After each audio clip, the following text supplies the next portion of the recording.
Quick little video on this little camera, the Sigma FP. In a nutshell, this little guy gets a lot of things right, but it also gets a lot of things wrong. The things this little guy gets right are build quality, utility, and compact size. In terms of build quality, like the buttons here are super clicky and nice. This top dial has just the right amount of friction and it feels really solid. The back dial could use a little work, but it's okay, you know. The buttons all feel good for the most part. The body feels rock solid. And then it's got fans here. It's amazing. In terms of utility, I love that you can change color profiles while you're recording video, and then it's easy to change the color profiles in photo as well. There's actually a dedicated color button as well as a tone button, so you can do like on-the-fly adjustments while you're out in the field. Besides tone control, it's got a bunch of really interesting features that I feel like more cameras should have. My favorite example of what I'm talking about here is false color. You can assign false color in photo to a custom button.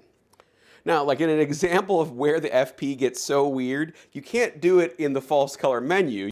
You have to go out to your custom buttons menu, change it there. But the genius thing, and I've assigned it to AEL here personally, is that it's a single button. You press the button and the false color turns on. You let go of the button, it turns off. This is genius. I don't understand why more cameras don't do this. It makes checking your exposure so freaking easy. I love it. I feel like every camera company should implement this. And then again, third thing, compact size. I think it's pretty obvious. This thing is super tiny. I mean, look at it with this little Artiz lens from FunLeader. More on this lens later. Really liking it. Have some interesting thoughts.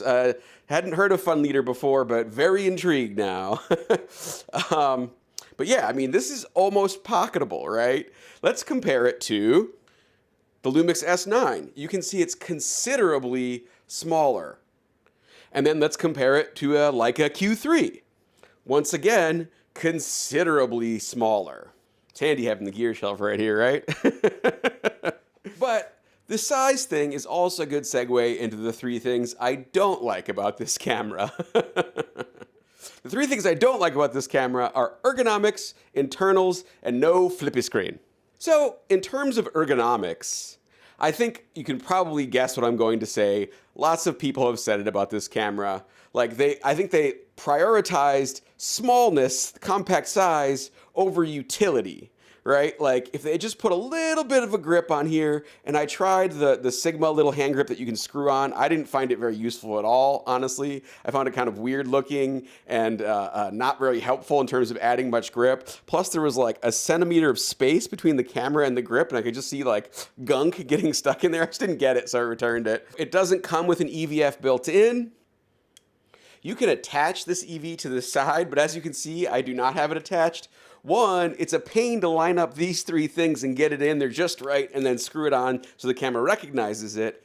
And then two, you've got to manually physically switch between the LCD and the EVF. Plus the EVF is kind of small and low res for my tastes. So like, I don't even bother to put it on the camera. But valiant effort, good idea, Sigma. Like I love that it flips up like a director's loop kind of viewfinder. That's cool. But like, you know, just too many things to make it work properly and easily. I think they should have just built it into the camera, and so it had an automatic sensor, just like every other camera, and that would be great. I wouldn't mind if the camera was this much longer, if it had that flip up, you know, Lumix G85, GX85, whatever's GX90 style viewfinder. That would have been sweet. And then, as I said previously, you know, this spinny dial on the back feels kind of janky, and I don't think there's any way to lock it so that when you're just walking around with it strapped to you or doing something that might bump it, like it won't change settings. So much like the S9, you bump this thing and stuff goes nuts, and you got to use the touch screen to change things, because this, like the S9, unfortunately, does not have a joystick. I don't get it. There is no add-on joystick for this guy. You know, unlike the hand grip and EVF pieces, which are kind of forgivable. You know, no joystick. Okay, second thing I don't like are internals. What do I mean by that? no IBIS, only electronic stabilization, and then no mechanical shutter. I learned from the S9 maybe the mechanical shutter thing is not that big of a deal, but I still wanted to mention it here. I think maybe with the mechanical shutter, the no IBIS would be a little bit better. You get rolling shutter quite a bit with this guy.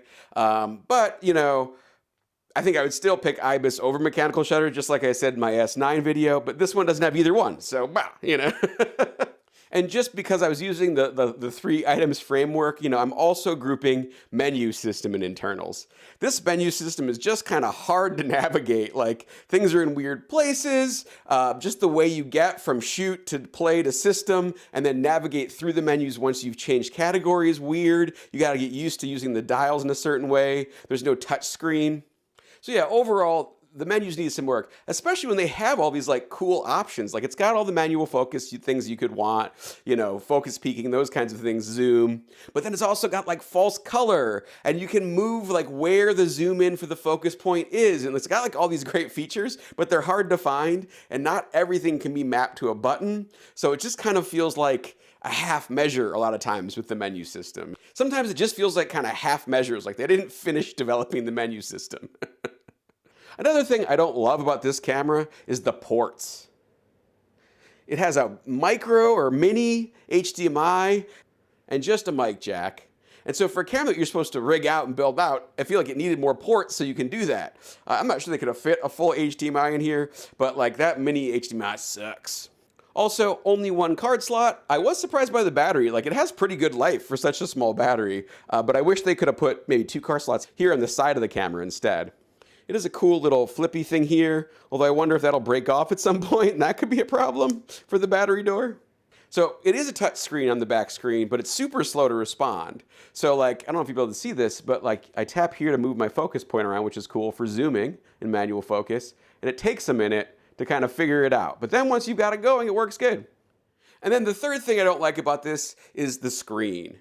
The resolution of the screen is great. It's like way better than the Panasonic S9 back screen, but it doesn't flip out or flip up, so you can't really use this as a little vlogging camera. If it had a flip out screen, it would actually be a pretty great vlogging camera, especially if they could somehow do IBIS as well. Like, it's the perfect form factor for that. So I don't understand why they didn't do that. I would prefer a flip up screen, because then it would also be a great little travel, like shoot from the hip camera, But as it is, it's a fixed screen, and I just feel like, in 2022 or whenever this came out, 2023, I don't know, 2019, I have no idea. We already knew flip screens were a thing. Like, it's rad that they put a fan behind it, but like, I feel like they could have done both. Flip out screen and a fan, that wouldn't have made a difference. In terms of image quality, which is an important consideration with any camera, of course, I love all the different color modes, which I would say are like probably better and more useful than even Fujifilm simulations, and certainly better than other camera manufacturers. I don't think their standard profile is quite as accurate as, say, like Panasonic's is. This has Cinema Raw. You can turn the color profiles off and shoot in log, so you can put LUTs on it later. It shoots in 4K. So pretty good, Ultimately, would I recommend this camera? I don't know. There's something about it I really like. I love the small little form factor. Like, if Viltrox came out with that 28mm f 4.5 pancake that came out with for Sony and Fuji, you could throw this on here and it would be truly pocketable, and that could be kind of fun. But in almost every aspect of using this camera, I just feel like they didn't go far enough. They went like halfway to making this a really awesome camera, In photo, no mechanical shutter, no IBIS, no built-in EVF, no flip-up screen or flip-out screen. In video, kind of the same problem, no IBIS. The video autofocus is trash. And then, like, the menu feels like a half measure as well. There's not enough custom buttons on the camera, so you can sort of program it and never have to go in the menu like you could do with many other cameras like Fuji and Panasonic cameras. So you're kind of like wed to the menu system, which is super clunky to make changes and to do different things with the camera. And because that menu system is so clunky, it's kind of not fun and always a drag. So am I keeping this? Probably not. It was a tough decision just based on this small form factor and how like powerful this camera actually is, how good the images coming out of this actually are. I almost kept it, but the reality is like the Panasonic S9 exists. This camera also not perfect, also missing a joystick, also missing an EVF. But it has a few things that the FP doesn't. One, it's got a flip out screen. Two, it's got IBIS. Otherwise, like, the controls are very, very similar. You know, the S9 has this mode dial, but no big deal. Like, only 2 dials on the front, missing the 3rd dial. You know, same problem, the back wheel, like, it constantly gets hit when you're carrying it. It's annoying, you can't lock it. And then the build quality of the FP is just like way, way better than the S9. Lumix could certainly learn a thing or two from Sigma in terms of build quality. This is a much nicer feeling camera, even without a grip and all the other accoutrements. Oh, also, like, the screen on here is way better than the S9, as I mentioned. So that's sort of a bummer. You know, I wish Panasonic had used this panel for this camera. But yeah, just like with this grip on it, especially from Sirui, and the flip out screen, and then just the IBIS, basically, I would say this is probably the better camera for most people. They share the L mount, but like the colors on here are good, the colors on here are good. I tend to prefer the Panasonic standard profile. I think it's a little more realistic, a little more refined, but like this is still good.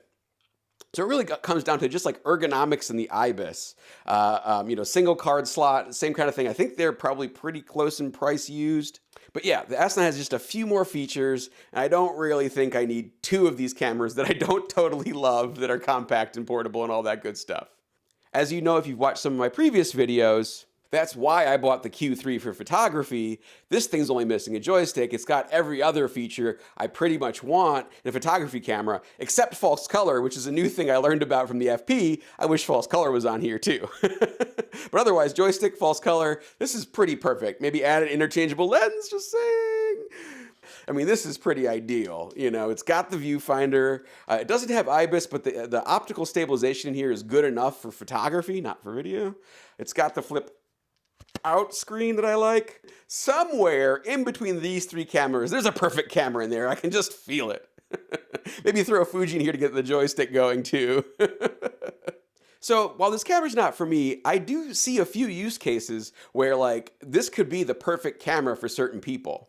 If you don't care about the EVF, no joystick, no flippy screen, etc., this could be a great everyday carry or like travel camera. Put a small lens, you know, like a Leica lens, or this like Sigma 24mm f3.5, put it on here, you know, and it could be a great little, you know, easy carry, light solution. Also, where I think this really would shine, and I think this is really what this camera was intended for, you could lock it off on a tripod and rig it out if you wanted to, or you could put like a small monitor on this and it would be a great content creation video camera. It would be really good for that, especially if you're going for like cinematic looks easy. The color profiles in here would be ideal for that. So like I do get the use cases for this. I just feel like they needed to add a few more features to make the camera really, really great.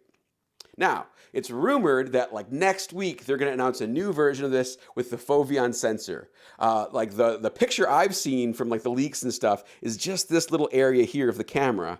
So I'm hoping they'll have added some stuff here, like a viewfinder, maybe a joystick, maybe a little grip down here or something, IBIS inside. That would be amazing. If they do something like that, that would be a must buy. I would definitely get my hands on it, try it out, and then report back. However, if it's just this exact same form factor, no flippy screen, all that stuff, and they're just putting a new foveon sensor in it, I'll probably wait till I can get one used or just rent it to try it, but it's definitely not a must buy, not something I'm going to run out and get. So, what are your thoughts? Would you try out the Sigma FP? Is this your perfect little everyday carry travel camera? Or you're like B-cam, locked down, talking head, with manual focus, depth of field set camera? Let me know your thoughts in the comments below. Like, comment, subscribe, all that good stuff, and I'll see you in the next one. Bye.